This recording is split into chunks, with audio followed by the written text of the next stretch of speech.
ফেব্রুয়ারির যে বোঝাপড়া তারেক রহমানের সঙ্গে ইউনূসের হয়েছে সেটাও অনুমান নির্ভর।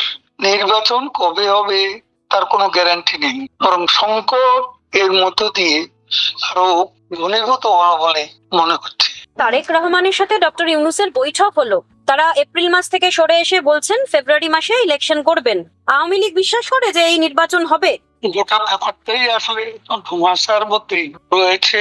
এপ্রিলে যে নির্বাচন দখলদার ইউনূস ঘোষণা করেছে, সেই নির্বাচন না করার বীজ অঙ্কুরিত হয়েছে বলে আমরা মনে করি। আবার ফেব্রুয়ারির যে বোঝাপড়া তারেক রহমানের সঙ্গে ইউনূসের হয়েছে সেটাও অনুমান নির্ভর। দেশের প্রতিক্রিয়া ভিন্ন। যারা হার্ডকোর বলে পরিচিত জামাতে ইসলামী, ইসলামিস্ট গ্রুপ, এনসিপি, ছাত্রদের যে সংগঠন, এরা তো বলছেন এটা ইউনূস সাহেব পক্ষপাতিত্ব করেছেন।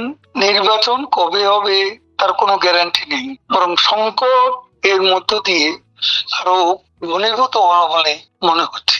বৈঠকের পর সুর একেবারে নরম হয়ে গেল দুই পক্ষের। সেখানে একদিকে খলিলুর রহমান, যাকে নিয়ে বিএনপির তরফ থেকে প্রথম দিন থেকে তারা সরব হয়েছিলেন, সেই খলিলুর রহমানকে নিয়েই পাশে বসে তারা সাংবাদিক সম্মেলন করলেন। খলিলুর রহমান এখন তার অত্যন্ত ভালো মানুষ।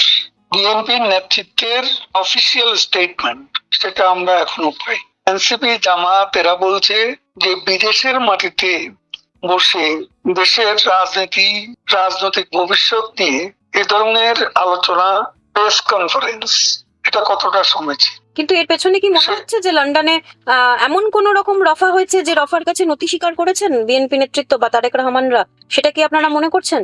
লন্ডনে যেটা হয়েছে সেটা তারেক রহমানের সাথে গোপন বৈঠক, তার বাইরে যে আলোচনা, তাতে কোনো একটা খোলামেলা কিছু ইন্ট্রোডাক্টরি মিটিং এর মতোই হয়েছে। এই সিচুয়েশনে আওয়ামী লীগের ভূমিকা কি হতে চলেছে? আওয়ামী লীগ কি করবে? আওয়ামী লীগের পথেই যাচ্ছে, সেটা আমরা অবজার্ভ করছি। কিন্তু আমাদের নিজস্ব লড়াই আছে ও রণকৌশল আছে, আমরা সেভাবেই এগোচ্ছি। দুটি নির্বাচনের নির্ঘণ্ট, এর কোনোটাই হবে বলে আমাদের কাছে বিশ্বাসযোগ্য নয়। আওয়ামী লীগকে বাদ দিয়ে বাংলাদেশে কোনো ক্রেডিবল অ্যাকসেপ্টেবল ইলেকশন হবে বলে মনে করা ঠিক। কারণ আওয়ামী লীগ এদেশের লার্জেস্ট পলিটিক্যাল পার্টি। আওয়ামী লীগের শেকড় বাংলাদেশের মাটির অনেক গভীরে। আমরা ফিনিক্স পাখির মতো, এবং এই সরকারের লক্ষ্যই হচ্ছে ইউনূস যেখানেই বক্তব্য রাখেন, কথাই তার মুখ দিয়ে অবিরাম উচ্চারিত হয়, সেটা হচ্ছে তাদের শত্রু কারা, আওয়ামী লীগ এবং ইন্ডিয়াকে ব্র্যাকেটেড করে, মানে তাদের দুই প্রধান শত্রু হচ্ছে আওয়ামী লীগ এবং ভারত। জুলাই অভ্যুত্থান, যার মধ্য দিয়ে ১.৫ দশক ধরে ক্ষমতায় থাকা আওয়ামী লীগ সরকারের পতন হয়, সে সময় রাজনৈতিক দলগুলোকে সম্মুখ সারিতে দেখা না গেলেও পরবর্তী সময়ে এর কৃতিত্বের দাবি করতে দেখা গেছে। তাদের ভূমিকা কতটা ছিল সেটা নিয়ে বিশ্লেষকসহ অনেকের মধ্যেই প্রশ্ন রয়েছে। আন্দোলনে অংশ নেওয়া বেসরকারি বিশ্ববিদ্যালয়ের শিক্ষার্থী নুসরত জাহান টুম্পা ৩১ জুলাই নিজ প্রতিষ্ঠানের একজনকে বাঁচাতে প্রাণপণ চেষ্টা করেন এবং পুলিশের গাড়ির সামনে দাঁড়িয়ে ভাইরাল হয়েছিলেন।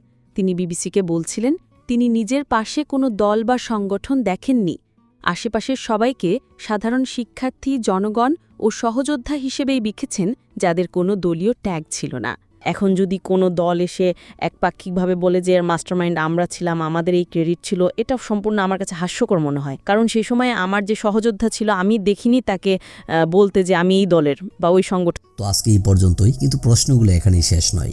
এই দেশ, এই রাজনীতি, এটা আমাদের সবার। আপনি, আমি, আমরা সবাই মিলে গড়ে তুলব সচেতনতার একটা মঞ্চ।